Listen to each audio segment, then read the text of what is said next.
Assalamualaikum warahmatullahi wabarakatuh. Perkenalkan, nama saya Vicenza Ananda Krisna Pranandana dengan NIM 21105540055.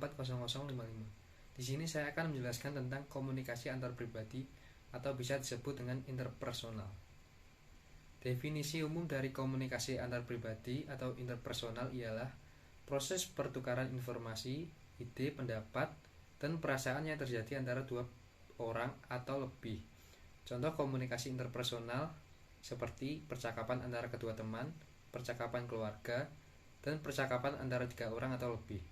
Komunikasi interpersonal dapat terjadi di mana saja, ketika menonton film, belajar, dan bekerja. Efektivitas antara pribadi ditentukan oleh seberapa jelas pesan yang disampaikan. Pengertian komunikasi interpersonal menurut para ahli. Joseph De Vito mendefinisikan komunikasi interpersonal sebagai proses pengiriman dan penerimaan pesan antara dua orang atau kelompok kecil yang memberikan efek umpan balik atau feedback. Menurut Effendi, komunikasi interpersonal adalah komunikasi yang terjadi pada dua orang dan melakukan percakapan. Kontak tersebut bisa bertatap muka atau melalui telepon sehingga menimbulkan timbal balik. Ciri-ciri komunikasi interpersonal. Yang pertama, bahasa yang digunakan bisa formal dan informal. Yang kedua, memakai media tertentu, misal telepon, ponsel, dan email. Yang ketiga, dilakukan oleh dua orang atau lebih. Yang keempat, bersifat terbuka dan komunikatif. Tujuan komunikasi interpersonal.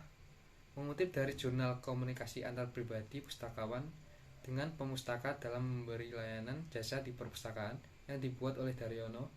Tujuan komunikasi interpersonal yaitu mempengaruhi sikap dan perilaku orang lain, membantu orang lain, menolong orang lain, bertukar pikiran, memecahkan masalah, menyampaikan informasi, membina hubungan, saling mempengaruhi dan bermain, mengenal diri sendiri dan orang lain, berbagi pengalaman, menumbuhkan motivasi, serta melakukan kerjasama.